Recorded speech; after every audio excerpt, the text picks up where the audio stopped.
Hello, everybody, and welcome to the Clouse Q Show here live on ONTV. I'm Jason Clouse. I'm being joined by my tag team partner in this particular endeavor, the incomparable Quadell Edwards, and we also have a very special guest joining us here on this particular episode, our Stan Lee of the operation here on the PFC Entertainment Network. Brian Bolf is joining us. Brian, thanks so much for coming on. Absolutely. Q, how's things with you, bro? I can't complain, man. I'm incomparable. Everything's going good, man. You know, I'm just enjoying what I can enjoy and, you know, just taking things one day at a time. Keep slow motion, man. I mean, that's kind of a reoccurring theme, you know, here on the show, but also in real life as well. We have a pretty, what I would consider a pretty in-depth and in some cases a complex topic, but I feel like timing is everything, and a lot of what we're going to break down here tonight is applicable to just about everybody who is either watching and or listening to this particular episode. We brought Brian on here because we feel like, you know, well, number one, we have all the respect in the world for him and his points of view and his opinions on things like this, so we felt like he would be a good addition to tonight's show. So what we're talking about here, gentlemen, is the replacements that lead to a bigger success for tomorrow. Things that we are doing here today that by and large is not really benefiting our our strides and our momentum and trying to get to these goals and, you know, the ultimate life that we talk about here all the time. So we are going to break down some examples here of what you may be doing now and what you can replace that with that will ultimately lead you to bigger and better success. Q, this topic is right up your alley, man. Like, this is something that you brought to the proverbial table, and like we were kind of going back and forth as to what we were going to talk about here, had a couple of different ideas. We went with this one. How did this topic come across your radar? I'm gonna tell you exactly how. Like the first time I seen the topic, the first thing that really jumped into my mind was habits, things that we do habitually that kind of holds us back from getting to where we need to go in life. Those goals, those dreams that we want to accomplish. Your habits really define where you're going. Sometimes we use those habits as a crutch, but sometimes those habits will just keep us held down and suppressed. And there's so many bad habits that you can attain throughout life that will keep you from getting to where you need to go. So now we're going to talk about some good habits that you can do. You know, and this is something, Brian, that is not regulated to one age group or demographic. This is something that can be applied to anybody and everybody. And one of the reasons why I wanted to have you on here to talk about this topic is because, like, all of us, and you know, we're not kids anymore. We, you know, No. we are in our 40s. You know, we have families, we have things going on, but we are all also embarking on new goals, new challenges, new endeavors, which leads me to say, right, you know, you never stop growing. Okay, so if you have the mentality that you reach a certain age and you know everything, I'm here to tell you that you don't. And if you adopt that philosophy and you incorporate that into your everyday, you are going to eventually be stuck in a rut while the rest of the world is continuing to pass you by. Yeah. As you embark in your particular, like, you are being reintroduced to like mixed martial arts and things of this nature. What are some of the habits that you had as you started to really become reinvested in this activity that you had to take right off the plate in order to achieve any kind of success? Like, you're going to see it right away on that list, like a lot of the things that we're going to see that you switch are a big part of it. Especially like when you're talking jiu-jitsu, like failing is a huge one. And because if you look at it as failing, you'll stay stuck there. Sure. If you look at it as a learning process and like, oh, what did I do wrong there and what I could have done, that's where you're going to see success come from. It's taking all those bad times, which when you first start out in jiu-jitsu, you're just getting ran over. And it's having the fortitude to stick with it, realize that those are just little hills that you have to climb, because a year down the line, you're now the guy that's running over the new people. And like being able to see that and go down that path, the fact that it's a journey and it's not just getting to that destination, and that journey doesn't stop in a year. Yeah, at that point you're running those over, but there's all these people that are still able to run you over, and it continues to go forever. So it's very much the mindset thing that we talk about quite often here. What we're going to do is we have a list here that this is how this topic was brought to the proverbial table and how it became the topic here tonight. And some of these we will spend more time, breaking down and talking about and how it can be applied to what you may be doing now. The first one, and this is no particular order of importance or priority or anything like this. This is very random. It's just, this is how it was laid out. This is how we're going to break it down, okay? Replacing alcohol with water. Now, Q, you have talked about in previous episodes, you had a significant battle with alcohol. Yes, I did. At different stages of my life, I had a very hate relationship with alcohol.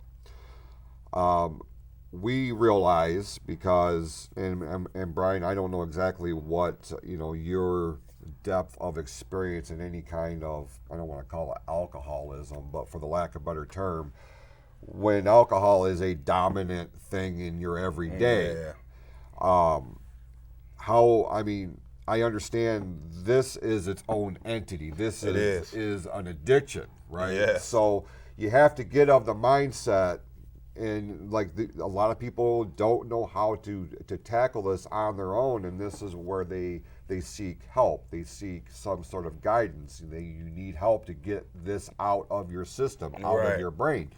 So I feel like this one here really resonates with you. Replacing alcohol with water. How important is that for, obviously your body, but your mind too, right? Yes, absolutely. And it's crazy because now that I'm a nutrition coach and I've done a lot of studying about, things that goes into our bodies, alcohol was labeled as just pure toxic. It's a toxin. Your body's not even meant to receive it. And it's crazy because back in the day, man, alcohol ran my life. And it's crazy because I lived in Pontiac pretty much all of my life, Pontiac, Michigan, and dealt with alcohol, dealt with it. Moved to Kansas thinking I was going to get away from it, but the complex that I moved to was right next to a bar on one side and a liquor store on the other side. So, you're taking the problem with you when you're trying to run from that situation. But one thing is, and you mentioned it, one thing that is very important, you have to be willing to accept help. Don't try to deal with it by yourself, because that alcoholism or the addictions or whatever your addiction is, I'm telling you, that stuff will drive you to not only an early grave, but you're definitely not going to have any success. You're not going to have that dream is not going to come true. There's no way I can be a nutrition coach if I'm still buried under alcohol. It got so bad to where, hey, if I got to go get some Listerine, and get the alcohol out of that. No matter what it takes, you will do whatever it takes to get that dopamine in that that trigger. Right. You want to hit that trigger, and you will do whatever it takes to hit it. And that means that thing is controlling your life and it's controlling you. So that was something that I had to get out of, and I had to get help. I had to get help. I didn't go to AA or anything like that, but there's a group of people helped me out of that thing, and it's okay to get help. So the whole, switching from alcohol to water, I mean, obviously we know the benefits of water for our body, but mentally too, it's like a cleansing, right? Yeah. I mean, think about what the alcohol is doing to your brain. Forget about your body, but it does a significant damage to your brain as well. I mean, especially when you're binging. Yeah. And that's the thing is when you're binging it. I mean, and if you're having an occasional, sip or two, that's your prerogative. But, but if it's controlling you to where you can't live without it, oh man. It's a completely different animal. Yes, it is. For sure. This next one here is a lot of what Brian talked about here just a moment or two ago, replacing failing with learning. Now, this is something that we've broken down several times in several different scenarios. It much like what you were saying, Brian. A lot of people will look at a setback as a failure. We maintain, because of how our brains are wired, and it also speaks volumes on all of our individual drives and our determination. But we take what didn't work and use it as a learning experience, right? So aside from what you're doing with mixed martial arts and stuff, what's another aspect where you have failed at something but you use that as a learning tool to achieve another degree of success? I mean, I think life is just littered with them. Like when I set my goals for this year, like I failed repeatedly when I set my goals because I've always wanted to try to read 52 books, either read or listen to them in a year. I've yet to fail. I always get to 40, I've never made it. So this year I switched it to 26. I'm like, why just have another fail? Like, I should be able to blow this goal out of the water. And I'm currently at 32 books now. So it's like I'm well to the way I'm gonna pass 52. And just setting that goal back and taking some of that stress off. Right. And not allowing, because I failed repeatedly and learned from that. Like now I'm set to exceed that goal by a lot. Bring up a great point here, because somebody may hear what you just said, like your original goal was 52. You dialed that back to 26. Some people would hear that and they would think, oh, well, you don't believe enough in yourself, or you doubt what you're bringing to the table. So you're going to reduce what your goal is. It's not like that, though, is it? Not at all. What Brian did was a modification. Yeah. And that is okay. You can modify things and actually achieve what you need to achieve. Sometimes you need those small goals to help you get to that big goal. And it's almost like if you stick on failure, that's like putting a period where you really need a comma. You got to continue on the story. It's not over. That's where you still have a chance. You give up on failure because you're down already. You don't even feel like getting up. You don't even feel like starting over. But what Brian did is he just did a modification. That's it. You just changed something. It's such a minor thing to do, but people don't see it that way because they're stuck on the failure part. So that's awesome, man. That's a great way to learn. And then you got to have people around you to help push you there too. Right. Because I always tell Brian, I said, man, now you're going to get that 50, man. You're going to get that 52. You're going to get there, man. You're going to pass that, man. We always talking about it. Because you had set a goal. You reduced the goal, but you set it, exceeding it. And you're like, okay, so now I know I can get up to this level. So you set this as the next goal. You keep moving forward. Was that the plan when you decided I'm going to dial my initial goal back a little bit? I mean, and partly in the back of my mind is like, if I do this, I'm gonna really go for it. If I set this back and I know like I'm gonna easily achieve that goal, then I'm really gonna push for that goal. But it's only in the back of my head, because like I said, I was gonna set myself up for a bunch of failed goals throughout the year. But I also put more on my plate. Like I wanted to do a jiu-jitsu tournament. I wanted to, finish a couple short stories. There was multiple things I set for a goal list and not a we hate the resolution list. Like I just have a goal list, and right. Yeah. I know by setting it back and like I felt like the path would be a lot easier for me and take the pressure off and allowing me to do it without feeling that pressure, and I was able to do more. Like I'll walk into work after the weekend, I'll be like, got 2 more books done or got another book done. But there's plenty of times I've walked in, even like last week after having the whole week off of work, told Q, I'm like, I didn't read anything. Right. I didn't read anything. Because, like, you know, I'm just going to be straight up honest through that whole path. And I mean, you have to be. You have to be honest with yourself, or else anything that you do isn't going to mean a damn thing. Right, It right. just isn't. This. I want to add one more thing to that. Another thing about learning from those failures, you have to surround yourself with goal-oriented people. I mean, the 3 of us, we push each other, and I feel like that speaks volume. And when you have these goals and you're not surrounded by the right people, I mean, you're pretty much setting yourself up for stress. You're going to be stressed out. That is a perfect transition into the next one here, because the stress factor that we deal with if you are a human being that breathes air and you've got blood running through your veins, at some point or another you deal with stress. Yep. Stress leads us to do and to think a lot of different things and scenarios, and this all goes hand in hand with the whole mindset thing, because overthinking is the next thing on our list here. And overthinking has been pretty much its own topic. You know, you can go back in the archives and take a look at that, because that's something a lot of us do. We categorize it, we call it different things. For me, I called it, I was preparing myself. I was preparing for every possible situation, or as much as I could think of, because as we all know, life is going to throw a curveball that we just did not see coming. Right. That happens, all the time, right?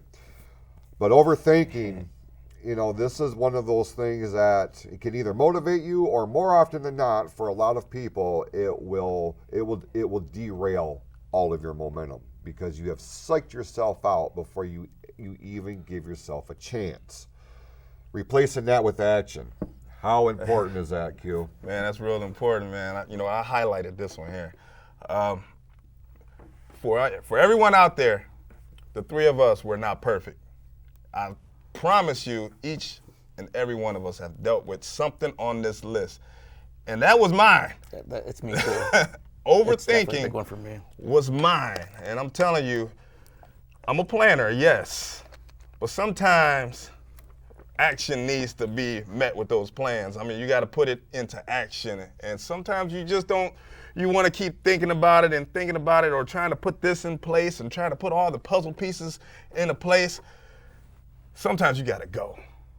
You got to go. And this is awesome, because this reminds me of my journey here. I haven't even told you guys, but I am one step away from launching my online training business. One step away. Now, I can overthink this last step. And we could be back here next year, and I'm like, I'm one step away.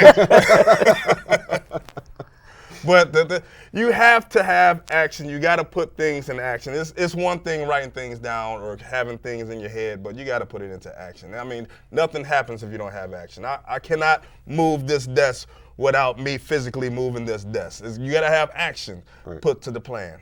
So it's very, very important. So that defines me all the way. You said this resonated with you too, Brian, on what level? Oh, I think a lot of it is like all 3 of us have already admitted, like, we're huge note takers and stuff like that. Yeah. I will sit there with a notebook and fill it full of notes, just because I know that if I keep doing that, like, I don't have to start that project. And I think a lot of overthinking goes right back to the last one. We're overthinking and trying to accommodate for every little thing that could happen because we're afraid of failing. Yeah, the fear of failure. Yeah. It's like if we start, then that's when it could happen. But if I'm in the thought process and I just keep brainstorming, then I haven't started. And if I haven't started, then I can't fail. Right. So you can easily get yourself in that loop. Procrastination, oh man, is a killer for me. Procrastination is certainly the Achilles heel in a lot of different aspects here as you embark on any kind of goal or anything like this. This next one here, it could definitely be its own hour-plus long topic. Blame. Look, Jeez. This one is one of the ones when I saw this list, this was a highlighted one for me because I've seen this unfold on both sides of the equation. Yeah. Placing blame on a person or a situation is one of those things that we try, obviously at some point in our minds we failed at something or we didn't achieve something either on that day or with the project or whatever the case may be. So when things don't go the way that we want to or the way that we think that they should, we look for something to blame. Yep. Here's what I find. I have found this with myself. I have found this with dealing with other people. I have found this with the way people have corresponded and interacted with me personally, and I'm sure with you guys too. You guys have encountered things like this, but you're the scapegoat. You are now on the opposite end of the finger point of blame, and more often than not, it's not. It's because of what you failed to do. But nobody wants to hear that. Nobody wants to hear that we're the ones at fault, even though it was our actions, it was our words, it was our this, that, or the other thing that made the result what it was. Brian, replacing blame with responsibility, taking responsibility for your own shortcomings. How important is this? You have to. I mean, I'm even being at work, being a team leader at work, if I don't take blame for my own actions, like how does people look at me as a leader? Yeah, right. Like you're accountable for everything that you do, and even if I just blame is, I'm so big on taking responsibility for my own actions because you can work back. If you sit there and think clearly, there is a step that you could have did, even if it was something like I asked Q to get something done for me and it didn't get done the way I wanted to. Is it Q's fault or did I not communicate it properly to him how I wanted it done? Right. I could just cast blame on him, but in the end, it doesn't get us any further. Right. If I look at it as, the way I said that could seem confusing, and that's why I got a different result than what I wanted. Now, next time when I go to explain that to either Q or another person, I can do it in a better manner and get the results that I want. Exactly, yeah. How does this, I mean, when I started talking about this, like I could feel you. Let me out of the gate on this one. Can we have a little story time? Absolutely. Okay, so I'm just going to use... He's going to talk about me blaming him for something that work. I'm going to use example A and example B, person A and person B. Okay, let's say... B for Brian, by the way. Definitely. I'm at work. I miss a very important connection for a part. And I get in trouble for missing that connection, even though I was helping out on another job that needed help. Do I blame the person that messed up on their job, or do I take responsibility that I didn't finish mine? So that was me. And you know what? And this is the way I dealt with it. I talked to a group leader, a supervisor. Trying to use code words here. Talked to a supervisor, and I didn't handle it the way it should have been handled because I was talking to that person out of emotions. And I'm like, well, I'm helping so-and-so or, subject A or B or whatever, but it doesn't matter because that's still my responsibility. And that's how a lot of people are in life. No matter what they're doing, helping somebody or doing this or doing that, and they don't take care of their own job, their own situation, and then they want to point fingers at somebody else, even though you took action to help that person. So there's ways to handle that. You have to take responsibility. What I should have did is I should have just finished mine first. There's ways to take care of the situation.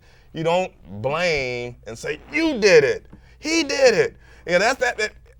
That sounds childish. Doesn't it sound? It sounds very childish, but a lot of people are living in that way, pointing fingers because nothing is their fault. Right. Nothing is their fault. You didn't put my oil in correctly. Well, you took it there. This is the society we live in. We live in a society that points the blame at somebody else because nobody wants to take responsibility for how they are. Choices shape you. This also is for me, this is one of the things that I look for in people, because you get a pretty good idea fundamentally of what makes them tick based on their presentation with this. Specifically people that are doing shady stuff that they know is shady stuff, and they think that they're going to get away with it. When they get caught or it comes to light or whatever the case may be, they're trying anything and everything to turn that attention and point the finger of blame to somebody or something else. What you're doing ultimately is you are wasting a lot of time and energy, way more than you would if you would just accept the responsibility for the fault of your own actions. When you take responsibility for the fault of your own actions, by and large, you can address it, acknowledge it, and then you move on. If you sit here and you're continuously trying to, tell the story of focusing that blame on somebody else, you are wasting all kinds of time, because nobody else is buying it, especially if it's on full display, right? Yeah, if I'm gonna say this, if everyone take responsibility for their actions, man, all the lawyers will lose their jobs. We don't need no judges. We don't need no trials. Everything will be hunky-dory, howdy-dory, or whatever. Everything will be nice and clear water. But we don't live in that society. No, unfortunately. So we're about halfway through this list here. And we have a few more here that we're going to tackle. A couple of them we're going to skim right over so that we can give adequate time to a few of these other ones that, by and large, are a main reason why we decided to do this topic. Yeah, so there's a main event on there. Main event, absolutely. We save the main event for last. That's how it goes here. So stick around. More of the Clouse and Q Show with very special guest Brian Bolf is right after this timeout. 9, 8. Are you or someone you know having thoughts of suicide or experiencing a mental health or substance abuse crisis? 988 connects you to compassionate, confidential support for free. 988. 988 is the new 3-digit dialing code for the Suicide and Crisis Lifeline. For years, the Lifeline, formerly known as the National Suicide Prevention Lifeline, has answered tens of millions of calls and helped people overcome mental health-related distress. 988 is the same trusted resource. When you call, text, or chat 988, you'll be quickly connected to trained crisis counselors who will listen to your concerns, provide support, and get you additional help if needed. There is hope. The Lifeline works. You are not alone in crisis. Just call, text, or chat 988. 988. Knowing how to identify signs of crisis in others and help connect them to resources like the 988 Suicide and Crisis Lifeline is an important way to prevent suicide in Lake Orion. For information about free suicide prevention trainings offered in our community, please visit the North Oakland Community Coalition at noccmi.org. 988. Stand. Welcome back. You had to do that right when you came back on the air. That's phenomenal. Welcome back to the Clouse Q and Stand Show here on ON TV. Jason Clouse, Quadell Edwards, special guest Brian Bolf is with us. We're talking about the replacements that we can make here right now for more success for tomorrow. Now, we could have very easily made a segue from the last topic into the first one here on this segment, but I felt like because of where I feel like this could go, I figured it would probably be a better idea to run the break and then we'll run the rest of the show, because there's no telling how far in the woods we're going to get with this. Yeah. I maintain, gentlemen, that this one right here could very well be, arguably, the one thing that you can change right here and now, immediately, without question, without fail, that would ultimately and immediately make such a huge stride, a huge step forward in your road to your goals, your dreams, whatever you deem a success. Getting toxic friends and getting toxic people as far away from you as you possibly can. Replace those with decent, goal-oriented mentors. Brian, we'll start with you. I feel like over the course of your life, because I know with us, because we've talked about this at length, you've had to make the difficult choices to cut toxic people out of your life. And some of these may have been people that you had a strong connection with, a strong bond with, friendship. Could be family, it could be anything. How important is it, and what immediate results did you see by cutting these people out? I think it might be one of the most important ones on the list, because you're not going to get anywhere when you have toxic friends. Are basically going to anchor. Yeah, they're going to hold you down. Yeah.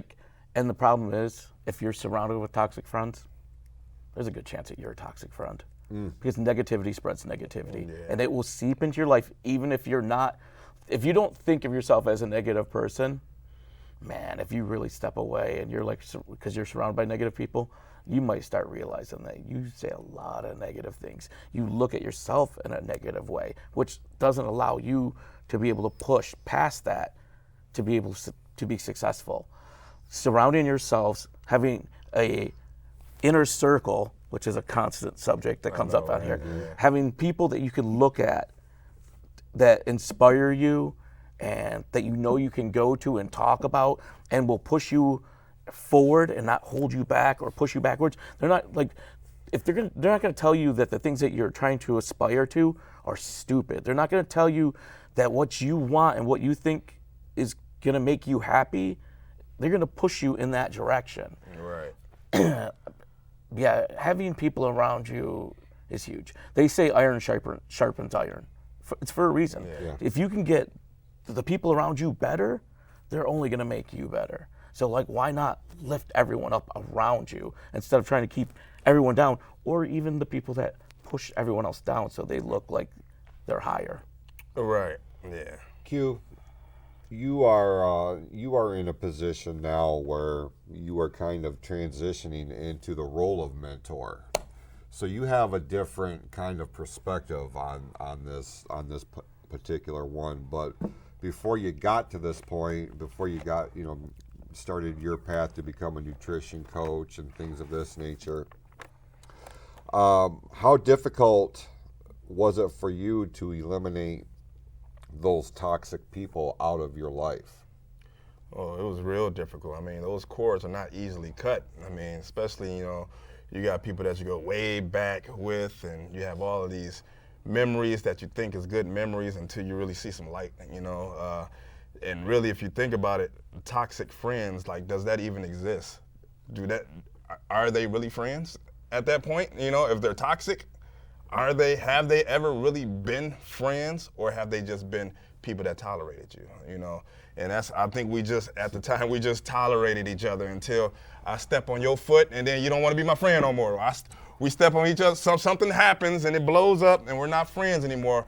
But it's just like, you know, toxic friends or toxic people will not only drag you down, but they will drag you down and step on you so they can get higher. Because it's almost like a competition. You shouldn't be in a competition within your own circle. And the fact that we can't work as a team to actually achieve each and every one of our goals it's a shame. I mean, and really, how do you expect to see their vision if you don't have their eyes? You know, and we all have different visions. Like, I believe that Brian can achieve his goal and we can push each other to achieve each other's goal, but I don't expect him to think that he got to compete with me to get higher. I mean, that's foolishness. Right. I mean, I believe that if you are a friend, you need to be the one helping that friend actually achieve that goal, even if it's just by words. And that's what we really been an example of, is just speaking that positive nature around us. I mean, I love the fact that we can just say, you know, just keep going, go ahead and read that book. You can get to 52, man, go ahead and do that show, man. You can do it, man, because you inspire everybody. I mean, you inspire so many people. It's crazy. I mean, y'all got people that you don't know that's talking to me about you. And I say, you know what, he got a website. I mean, and I'll just lead them to the page, the different pages. And that's how we inspire each other, man. And it's important to have that team, that close-knit team. We might not see each other all the time. We might not talk to each other all the time. I mean, he don't work Mondays and Fridays. So, I mean, but we can still inspire each other. You know, we still support each other. And we need that. We need more of that. Summer's almost over. I got to come back to work soon. That may be the first time I've laughed all week, so thank you for that. That was pretty funny. Brian, you look over the course of your life. Is there one person that stands out as a mentor that made the most significant impact, or gave you one piece of advice that set you on, that you keep to this day in the back of your mind, or even in the forefront? There's been a lot. I've been very fortunate to, I feel like a good judgment of people, and I can tell almost immediately whether I feel like somebody's going to be like an uplifting, like a good mentor, like immediately meeting you and stuff like that, talking to you, both of you. The big one for me would definitely be my uncle, who was like a father figure to me. And it wasn't even, like, he passed away by the time I was 17 of cancer. He was pretty sick there. And it wasn't even, like, he was constantly showing me things along the way. Like, basically, he taught me everything it was to be a man. And then, like, as an uncle even, he was from a generation even earlier, because my mom being so much like a baby compared to her sister, she's 20 years younger. So it was like those old school values, which, man, I could never thank him enough. But it wasn't even until, I would say, way after his passing that there was one day that it just finally clicked, and I seen everything that he set in place. It was like I've just felt so much grief over not being able to tell him that how much of a father figure he was to me, how much I loved him and stuff like that. But it was, if instead of worrying about that, if I just start using all the things that he showed me and being the man that he showed me to be, then I can be basically him and carry on his legacy. And that was, like, for me, was huge, because then I was like, I got it. He did everything he needed to do. Even though I lost him so early, he showed me everything I needed to do to just flourish into the person I want to be. Pretty awesome. Yeah, that's raw emotion right there, and I can feel it and I can see it. He said something and you reacted to it, that old school and generational type of mentors. You said we need more of it. We need to reestablish, reinstill the values, what's right, what's wrong, that a generation or two or three before us instilled in us. How important is this? Very important. I believe the generations are actually going in a decline. I mean, you look at this generation, and I know you guys are probably watching and everything. I don't want to lose no fans or anything like that, but I want to inspire that even if you're in this generation, the younger guys, to actually grab hold to some of those old school values. I mean, if you have like a grandparent, or if you have an older mentor that's still around that you can grab hold to, you know what I mean? Get those values, man, because it's not the same anymore. Everything is almost like Staples, the easy button. Everybody want it easy. We are living in a microwave phase, where people just want things now. They don't want to carry the cross. They just want to wear the crown. That's it. But it's those old school values, hard work. I mean, people don't want to work hard. People don't want to work at all. I mean, unemployment then blew up. Right. So people do not want to work. This generation is definitely going in a decline. So we need some of those old school values to just kind of help get us back to, being established like we're supposed to be. It's a good segue into this next one here, because we can sit here and it's no secret when I say that the younger demographic of people, especially those going into the workforce, this is going to be one that they really need to incorporate into their lives, and that is replacing complaining with gratitude. Yes. Now, we can sit here, all of us, you, everybody, we could all sit here and pick apart and pick and choose different things in our day-to-day in our lives that are not firing on all cylinders for us. But it'd be real easy to sit here and piss and complain and moan and cry until the cows come home, but at the end of the day, it's doing you absolutely zero good. Replacing that, changing that mindset. There's that word again. To be more grateful and to have gratitude for what you do have, for what you do have at your disposal, for the good that you do have in your life. Replacing complaining with gratitude is huge here, right? Yes, because complaining gets you nowhere. I could sit here, complain about this water bottle. The water bottle is still going to be the same water bottle. It gets you nothing. But I'm thankful that I got a bottle of water. Great example here. Absolutely great. We see this all the time, right? Especially in our place of employment. You get especially these newer employees. They come in, they have a preconceived notion of what our jobs are, what this place is. They come in here, and the next thing you know, they are falling into this. They're no longer, feeling fortunate that they have a job where we are, which is a pretty sought after place of employment. Let's be honest here, but that quickly turns into like this self-entitlement and I'm not doing this, and all of a sudden they're going to dictate to people that have been there for 10, 15, 20 years what they're going to do. So I see that as a prime example in our day-to-day. What's another example you have come across, and how can complaining be replaced with gratitude?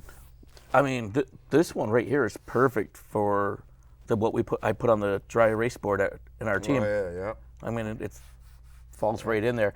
Like, I was talking to Q, and I was telling him, I'm like, between all the memes Q posts and stuff like that, like uplifting things, and like I show them different ones that I've seen and stuff like that. We kind of go back and forth. I was like, man, we should start putting them on our dry erase board. We have a dry erase board in our team's rooms where we have our team meetings and stuff that we can write and put notes on.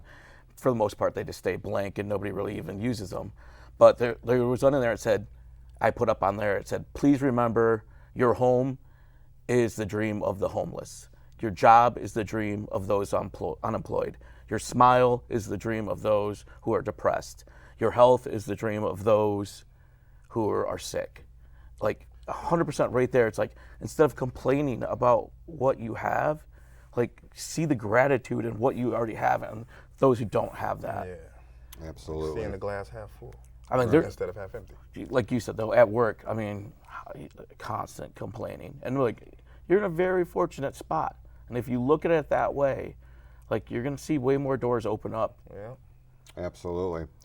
This next one here, I mean, I get it, and like the replacement part is extremely important, and I mean, we could spend a tremendous amount of time on it, but in an effort to, especially as, Sorry. I mean, the fact that this is even on this list tells you where we are in the here and now, okay? But seriously, replacing Netflix marathons and binge watching with sleep is going to be a huge benefit for you, especially when you have to wake up the next day and tackle whatever is on your docket. Real quick, Q, how important is this? Well, there goes our Netflix sponsorship. But The show's not going to get picked up. oh man. Sorry, I have other avenues I'm exploring. Don't worry. But that's it. Yeah, that is important. I mean, we're not saying that Netflix is bad. I just want to clarify that it's okay to watch Netflix.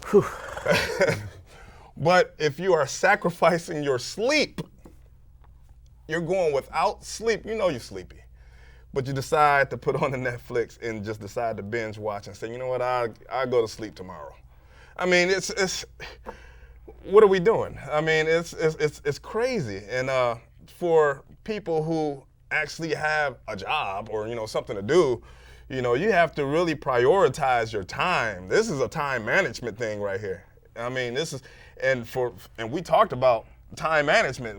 Yeah. I remember Brian, he brought it up. You probably remember when you brought up if we had 10 more hours Oh, yeah. in a day, what would we do with it? And you know what I told Brian? I said, we'd probably just waste them. We'd probably just waste them like we wasting the 24. You know what I mean? So it's really how you use your 24. And if Netflix is taking up 8 of them, I mean, wow. Yeah, that's a whole different thing that we're going to have to address at another time, and that's so far beyond our pay rate. Yeah. But be that as it may,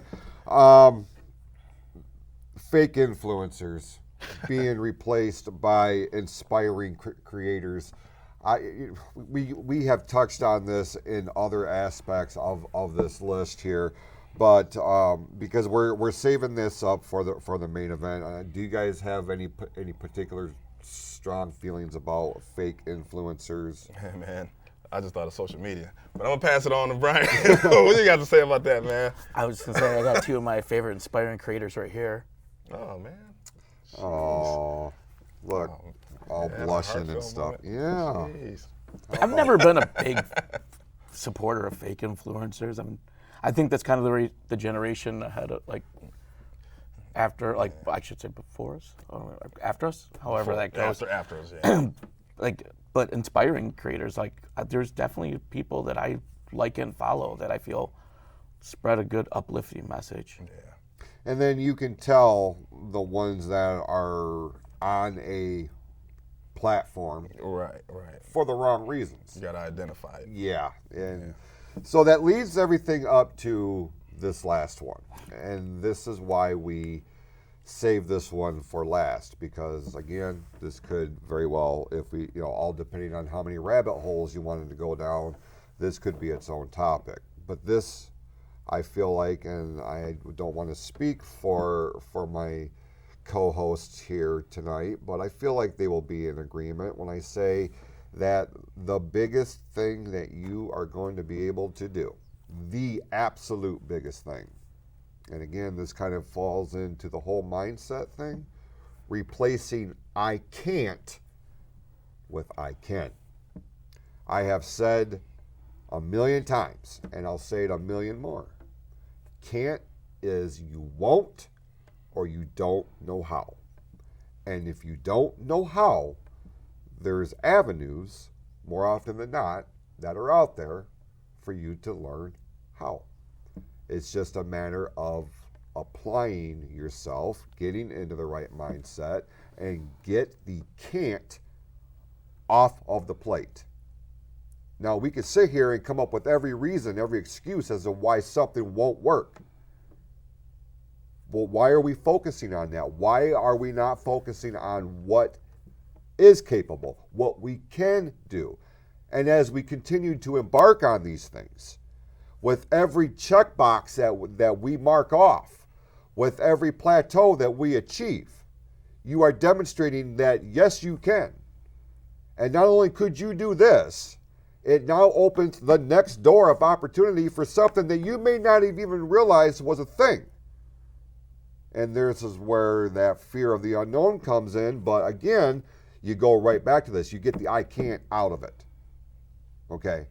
You're either going to do it or you're not. Yep. And if you're not going to do it, then you're wasting your time and everybody else's time, and you might as well just put the period at the end of the sentence and close your book, because your story is now done. Now, for the rest of us, we are a saga. We are a dynasty, because that's how our stories go. Because we didn't come this far to just come this far.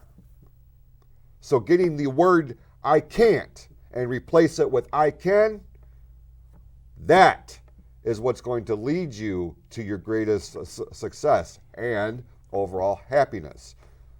These two gentlemen, dear close personal friends of mine on a personal and professional level, are the epitome of this. They are living proof that this is capable. Brian, I will start with you. Replacing I can't with I can. It could kind of become its own catchphrase or mantra, right? Oh, yeah. You can easily break down things and be like, I can't do this, I can't do that. Or you could flip the script and look at it as what you could accomplish. I could easily want to play guitar and be like, I can't even play guitar. I went to a lesson, I still can't play a song. But I can go to class again, take another lesson. I can make chords. Yeah. I can eventually string those chords together. It's like, yeah, you can't yet play a song, but that doesn't mean that your future is completely written. Right. You can still make those steps. You're looking at it as wanting to be at the goal, and you're skipping the whole journey. That's it. That's a huge part of it. Absolutely. Yes. Q, I feel like this one resonates with you, man, because like I said, you know, Brian too, but for you, I mean, this is kind of your MO here, man. You have overcome so many things that you have allowed us to have kind of a peek into in terms of your story, your backstory. It's been real easy at various aspects of your life to just throw in the towel and just say to hell with it. It's too hard. But you replaced I can't with I can. Yeah. So, I mean, talk to me about this, man. This is something that it's gotta be loud. I mean, you gotta hear yourself say it. I mean, this is something that's gotta be like ringing in your ear. You gotta always tell yourself, I can do it. And I'm not trying to be Obama, but I can do it. Yes, I can. And it's important to hear yourself say it, because as many times as you keep reminding yourself that you can accomplish this, that, and the other thing, you're going to get there because you believe in yourself, because you spoke it into existence. These are things that we have to do. We have to be vocal in our goals. I mean, Brian said, I can read these books. You said, I can be a motivational speaker. This is something that we have done. And I believe that it's really getting us to where we need to be in life. I can be an online full coach. And you know what? Maybe I'll someday be in a whole different avenue, but I can get there. I can get there. And that's something that's important, because just like you said, people skip that journey. They skip the journey because they're not speaking to the journey. You got to speak to that journey. When that issue comes, that hurdle comes, and you feel like you're about to fail at it, and all of a sudden you might think that you can't, but you need to say you can. And those are those roadblocks that you're going to have to jump over. I mean, you can do it. And this is not only something that's for you, but you're encouraging the people that's watching you. I mean, you're surrounded by, if you're surrounded by the right people, you're helping them. At the same time, I believe we help each other. He accomplished a goal, that helps me. You accomplish a goal, it helps me. We inspire each other by accomplishing goal after goal after goal, and they see that even though you had a chance to, you didn't give up. Just like June 23rd, I had a house fire last year. June 23rd, I easily could have been like, you know what, I cannot get up from this.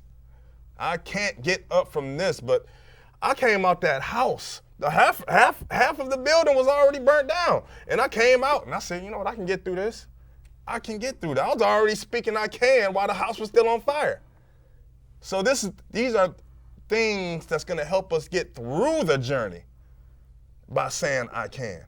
Because you're not only inspiring other people, but you're inspiring yourself. So now I'm inspired. So by the time the newsman came up to me, I was hyped up. Because I already knew. I said, okay, thank God I had insurance and all this other stuff, but I can make it to the next step and get my life back on track. I am gonna have a bed for my kids can get in. You know, I am gonna have a place where they can lay their heads down. I am gonna have heat and air conditioning and all this other stuff that I need, food and tables and all this stuff. I can do this. I can survive. I can thrive. And I can be better than I was yesterday. That's where we ought to be. Speak it. That's is probably as perfect of a way to put a bow on this topic as anything that I would be able to come up with. Very, I mean, straight from the heart. You know what I mean? Like, then that's why this was an important topic here tonight, because this is something that we have lived, we have seen, we have experienced. And you know, the last couple of months that we've done shows here on ONTV, we've tackled some pretty significantly heavy topics, very personal topics. Next month we're going to switch it up a little bit. We're going to dial it back a little bit. Chill out. Back in March, we did a special edition of the Clouse Q Show here where we focused on WrestleMania, and we spent that entire show as kind of like a preview show for that particular event because, well, we're big wrestling fans, and WrestleMania is the end-all, be-all of premium live events, as they're calling them now, pay-per-views. Next month, August 11th, mark your calendars. Not only is it Hulk Hogan's birthday, which I will be fully celebrating, I don't mind telling you, we are going to do a SummerSlam recap show. So for wrestling fans, this year's SummerSlam happens on August the 5th from Ford Field in Detroit, Michigan. Our good buddy Q is going to be in Ford Field on the night of SummerSlam. So while we are doing the recap of this, you will get an inside perspective of what the atmosphere was like inside that stadium. Some 65,000 people expected to be a part of this thing on April the 5th.